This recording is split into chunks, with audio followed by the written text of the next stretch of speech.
of the Spirit's not a coconut. Fruit of the Spirit's not a coconut. If you want to be a coconut, you might as well hear it. You can't be a fruit of the Spirit, cause the fruit is love, joy, peace, patience, kindness, goodness, faithfulness, and gentleness, and self-control. Love, joy, peace, patience, kindness, goodness, faithfulness, and gentleness, and self-control. Oh, the fruit of the Spirit's not a banana. The fruit of the Spirit's not a banana. You wanna be a banana? You might as well hear it. You can't be a fruit of the Spirit, cause the fruit is love, joy, peace, patience, kindness, goodness, faithfulness, and gentleness, and self-control. Love, joy, peace, patience, kindness, goodness, faithfulness, and gentleness, and self-control. Oh, the fruit of the Spirit's not a watermelon. The fruit of the Spirit's not a watermelon. If you wanna be a watermelon, you might as well hear it. You can't be a fruit of the Spirit, cause the fruit is love, joy, peace, patience, kindness, goodness, faithfulness, and gentleness, and self-control. Love, joy, peace, patience, kindness, goodness, faithfulness, and gentleness, and self-control. Oh, the fruit of the Spirit's not a lemon. The fruit of the Spirit's not a lemon.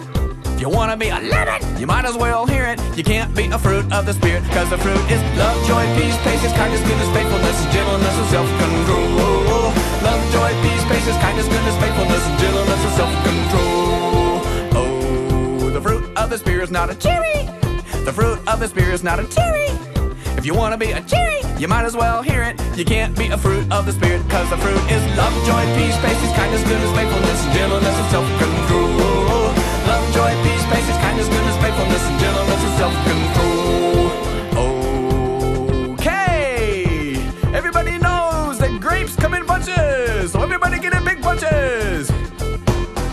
The fruit of the Spirit's not a grape. The fruit of the Spirit's not a grape. You wanna be a grape, you might as well hear it. You can't be a fruit of the Spirit, cause the fruit is love, joy, peace, patience, kindness, goodness, faithfulness, and gentleness, and self-control.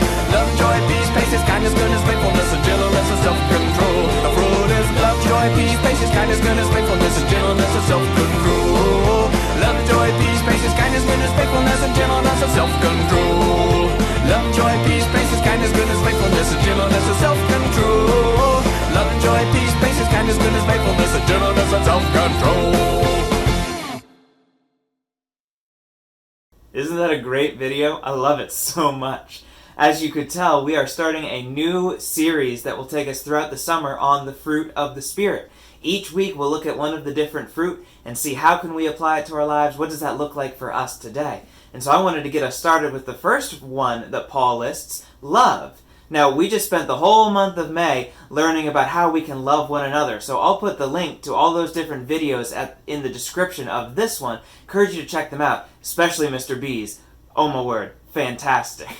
But for today, I wanted to read from 1 Corinthians 13 as we try to figure out what is love, what does it look like, and how can I love? Well, Paul describes love in these terms. In 1 Corinthians 13 verse 4, he says, love is patient and kind.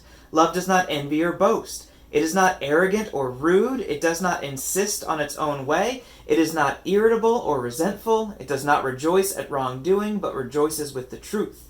Love bears all things, believes all things, hopes all things, endures all things. Love never ends. Now, there's so much we can do with this, but one thing I want to encourage you to do is think about, how does Jesus fit this description? You see, we know that God is love and that Jesus is God. And so what we could really do is take the word love every time we see it in this passage and replace it with Jesus. And we get a wonderful picture of not only who Jesus is, but what it could then look like for us to love. So we could see that Jesus is patient. Jesus is kind. Jesus does not envy or boast. And on we can go.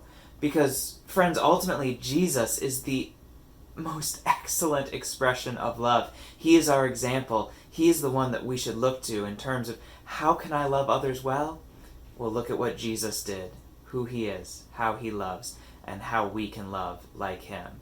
So I'm super excited for this summer. I can't wait to see what the children's ministry leaders have come up with. It's going to be great, and I'll look forward to seeing you again real soon.